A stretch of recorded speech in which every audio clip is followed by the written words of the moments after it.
Just in the process of pressurizing the system with some nitrogen. Couplers are on, the valves are actually screwed down so the shredders are depressed, open. I'm just slowly raising the pressure here. This gauge is relatively accurate.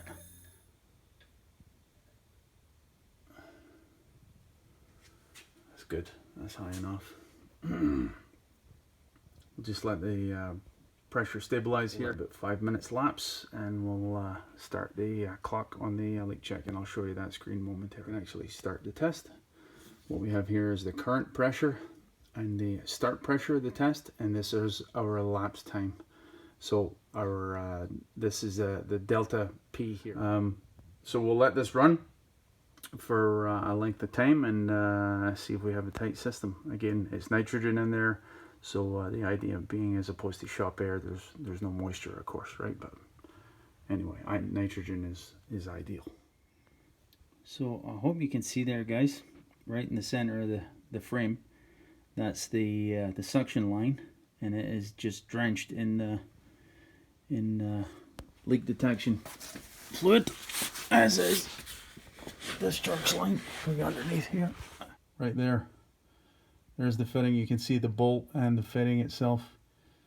It's drenched in leak check fluid there, and I don't see any bubbles at all. It's been probably 10 or 15 minutes. Holy jumping. I think that dude there stole my driveway. Right, let's see. Oh, this is looking good.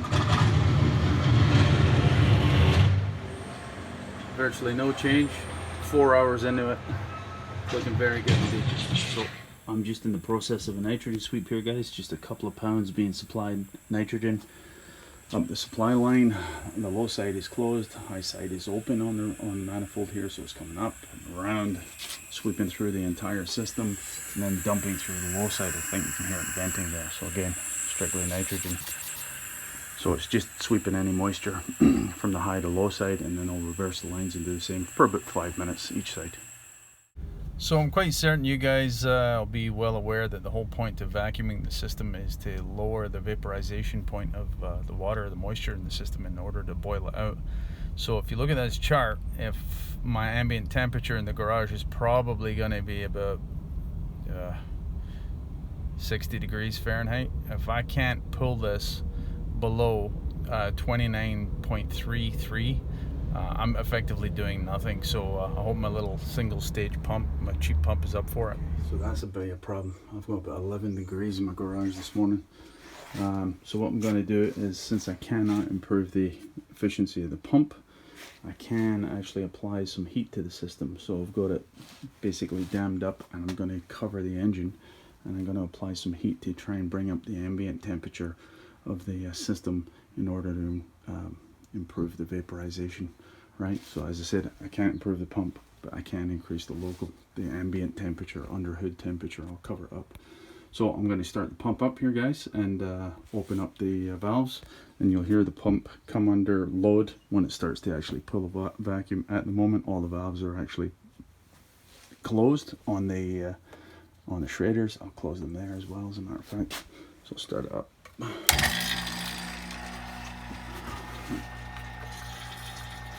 High side, you hear the pump. That's just putting a vacuum on the lines. So both the low and high side are under vacuum, the lines themselves, and I'll depress the shredder valves. You'll hear the pump. Oh! Don't forget to take the wee cap off the exhaust stack. That's not the first time I've done that.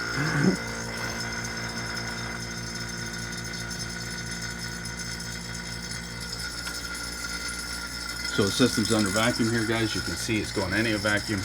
Again, I'm not sure how deep we'll be able to pull this. I'll put the heat on here and cover things up. Good advice. Good advice. Well, guys, unfortunately, that seems to be about as deep as it's willing to pull at the moment. It went deeper. It was at 29 and change earlier, but it seems to have dropped down, and pretty certain the issue is actually the pump. As it heats up, I don't think it's as tight. It can't pull as deep a vacuum, and dropping the temperature a bit closer to ambient. Didn't seem to make any difference, so I think it's a matter of the heat in the pump. As soon as it heats up, it can't pull quite as deep, but that's just a suspicion. I don't know that for a fact. By all means, if somebody knows better, let me know. So I'm going to go ahead and in spite of the piss poor vacuum that I've got pulled, that's as deep as I can get. It's been on here for 5 hours now, so it's not going to get any deeper. And I'll just proceed with can and a half. Through experience, I know it's a can and a half. I'll show you the actual refrigerant quantity. The price on R134A for a 30 gallon cylinder, sorry, 30 pound cylinder, is actually gone from $330 to $550 now in the last 8 months. So I'm not paying that, so sadly I've got to settle for this. What can you do? Okay, so that's threaded all the way down, guys. You don't need to force anything, right? And you'll be able to hear the system, the line actually pressurized, I believe.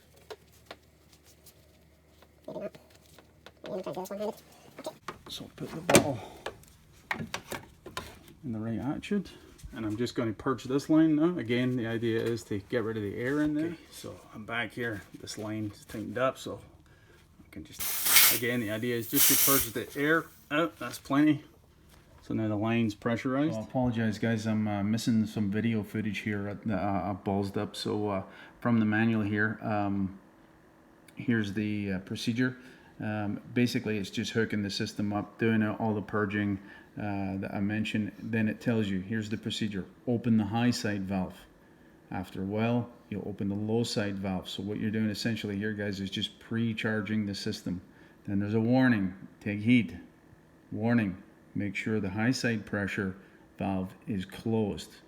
Then you start the vehicle. You do not want, obviously, this valve open while you start the vehicle, right? So that's what we're actually missing here, guys, is the installation of the first can. So I'll pick up the video footage here where I'm actually putting in the second can, half of the contents from the second can, to try and obtain the ideal charge.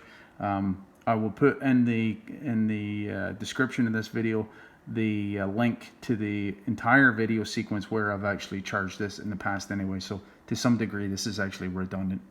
So again, with just the pre-charge installed in the system, guys, I'm going to go down there and double check the belt. Make sure it's all routed correctly.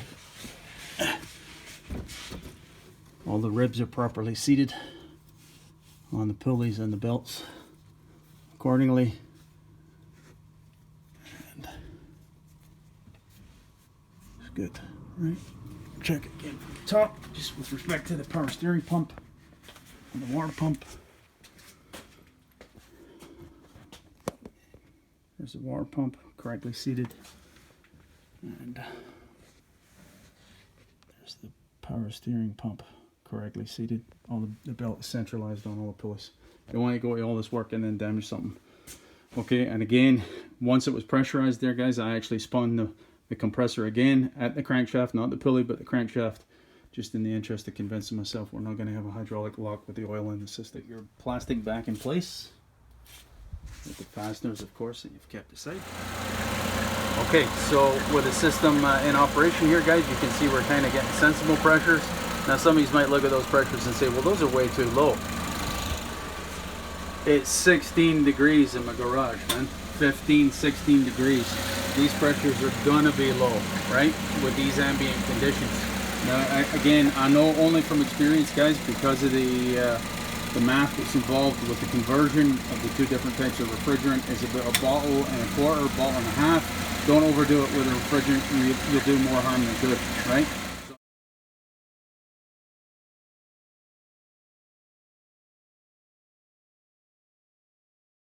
Just going to put about another quarter of that bottle, maybe another third, half maximum, and we'll take a look at the pressures. Of course, the bottle is switched over. When you switch it over, these two valves must be closed, of course. Now this is full of air again. I'm going to have to go through the process of purging the air out of the line here. Make sense? I'm just going to modulate the low side valve here. Of course, it'll make its way into both sides of the system, and just add a wee bit more refrigerant the whole time, monitoring how much weight is in this. Of course, this is just a gross estimate, but I can feel it's full. I haven't let any in at the moment.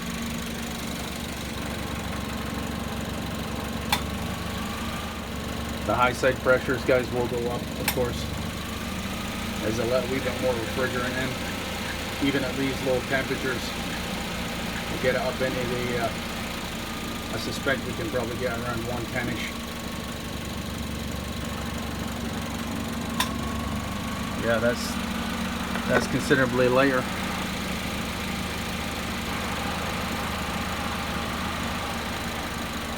Just one more shot and we'll call that a day.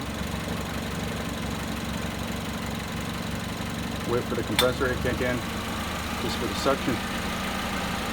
Okay, I think that's going to be good. That's about half-ish, guys, I would estimate. It's certainly not empty, but it's nowhere near full either, so half-ish. We can weigh it after, maybe a bit more than half. Let's see what the pressure is.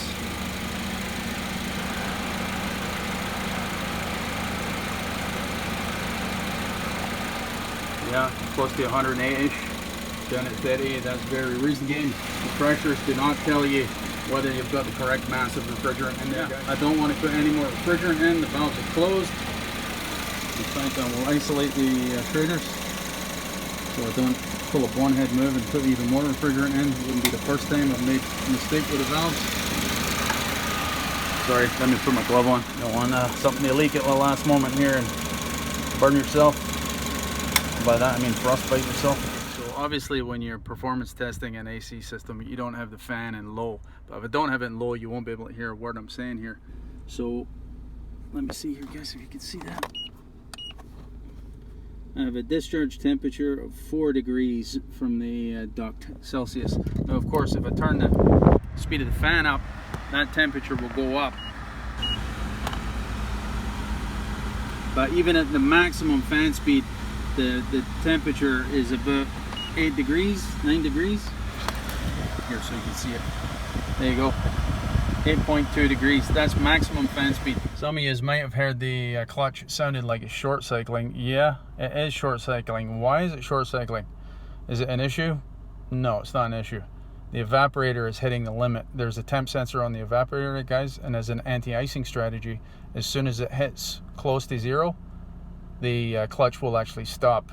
Of course, the temperature will rise in the evaporator, the clutch will kick in, and it drops again. If you listen.